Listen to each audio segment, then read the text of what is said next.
Hallihallo! Willkommen zu einer kleinen Runde zum Edersee ins Sauerland. Und dann wollen wir mal schauen, was die Straßen im Sauerland so hergeben. Edersee soll sehr schön sein.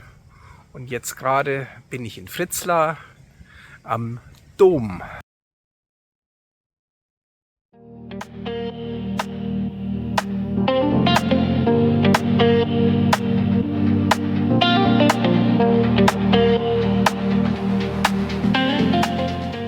Nach Fritzlar geht es zum Schloss Waldeck. Schön entlang am Edersee, oben in das kleine Städtchen hinein, und von dem Schloss hat man einen wunderbaren Ausblick auf den Edersee und auf die Edertalsperre.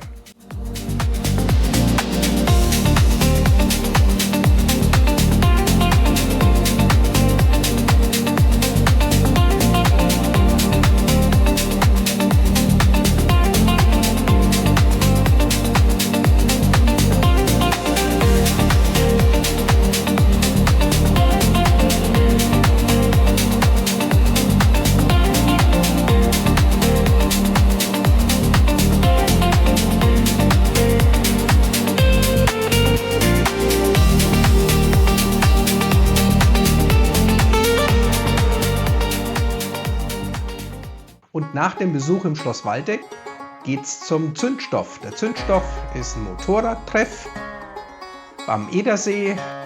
Dort ist ein Motel, was im Stile einer Westernstadt aufgebaut worden ist und auf jeden Fall mal einen Besuch lohnt. Es sind immer viele Biker da und sicherlich auch ein gutes Plätzchen, um zu übernachten.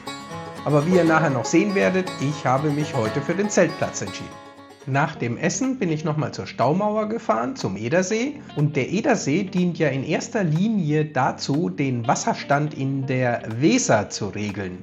Und der ist momentan auch so leer, der See, weil das Wasser zweimal abgelassen wurde, weil große Kreuzfahrtschiffe auf der Weser herausgelassen wurden. Jetzt laufen wir nochmal über die Staumauer. Die Staumauer wurde ja im Zweiten Weltkrieg von der Royal Air Force mit einer Rotationsbombe getroffen. Dabei ist die Mauer auch gebrochen und es hat sich natürlich eine große Flutwelle durchs weitere Tal nach unten durchgejagt.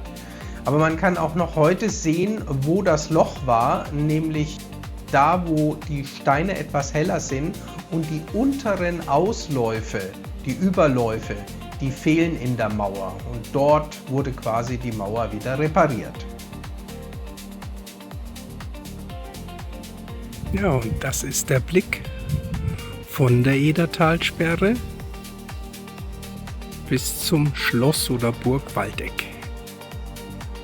Man sieht, die Edersee hat nicht viel Wasser.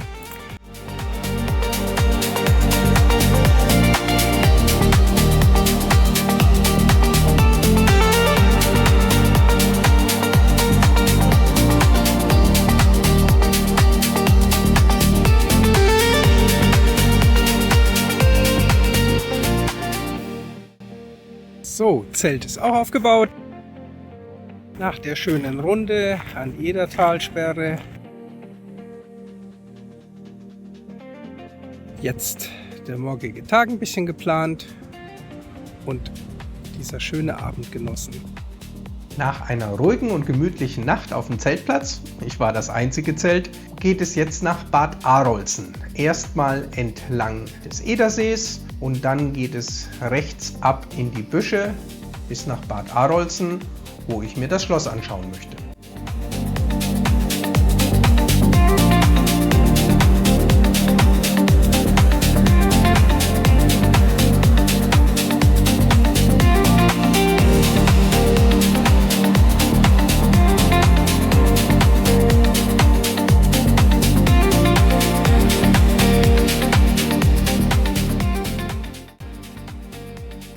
Das ist das Schloss von Bad Arolsen.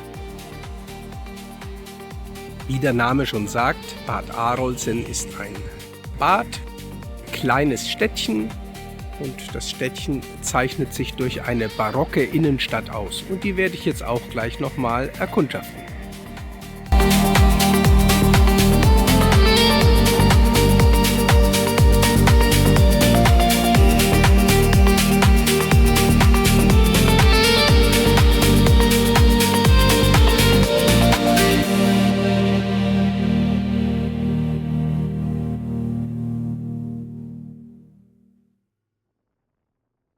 Aus der Barockstadt Bad Arolsen heraus ging es dann zur Aabachtalsperre. Dort ist auch am Staudamm ein schöner Parkplatz, wo man eine Rast machen kann.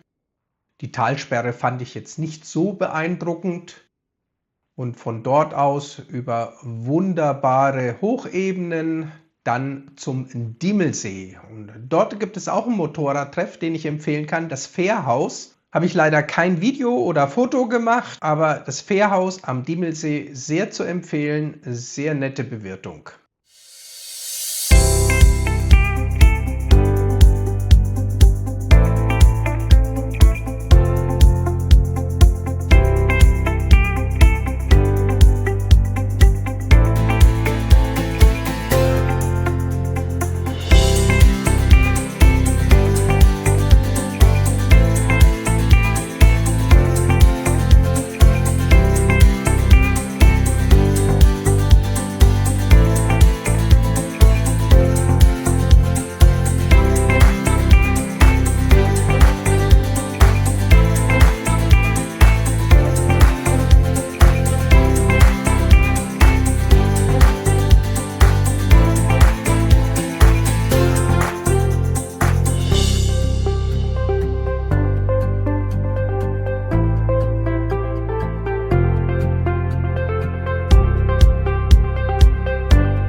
Über Willingen und Winterberg ging es dann zum Biggesee.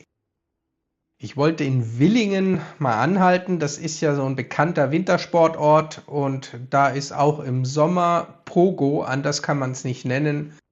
Und ich habe mich da schnell dünne gemacht und in Winterberg war es nicht viel besser. Also bin ich weitergefahren durch die schönen Landschaften und habe mich schon auf mein Schwimmen im Biggesee gefreut.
Guten Morgen. Nach einer tollen Nacht am Biggesee war ich gestern Nachmittag auch noch schwimmen. Es war super warm und das war richtig schön, die Motorradklamotten auszuziehen und in den 20 Grad kühlen See zu springen.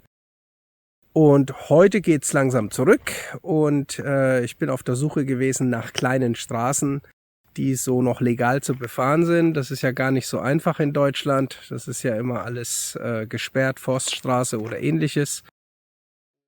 Ja, man kann sagen, ich bin fündig geworden, weil das war jetzt schon eine schöne Geschichte, hier entsprechend lang zu fahren. Ja, hier bin ich runtergekommen und ja, und jetzt gucken wir mal, wo uns da diese Route weiterführt.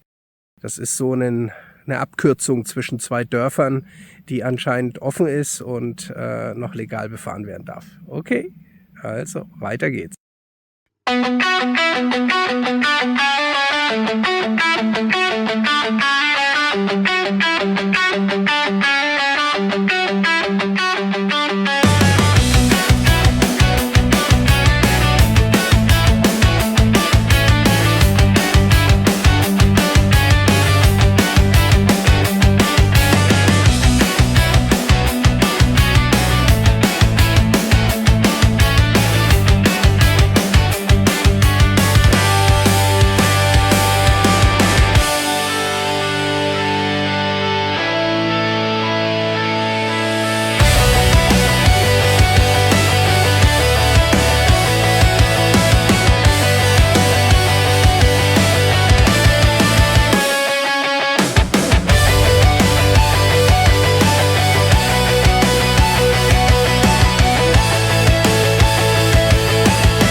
Über viele weitere sehr kleine Straßen ging es dann zu einer Überraschung, die ich mir auch selber gemacht habe, nämlich zum Nationalen Automobilmuseum der Low Collection.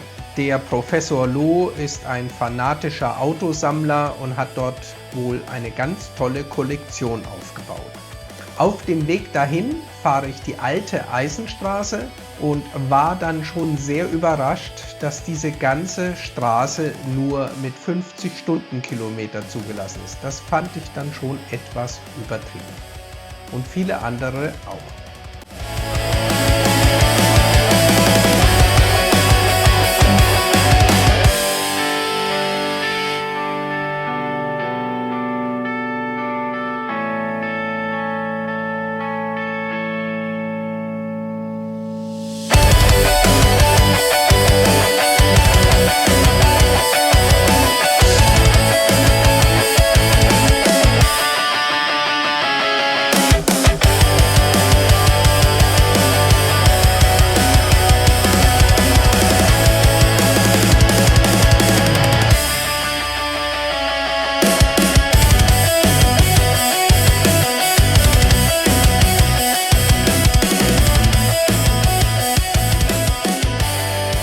Angekommen an der Loh Collection muss ich sagen, ich war sehr beeindruckt.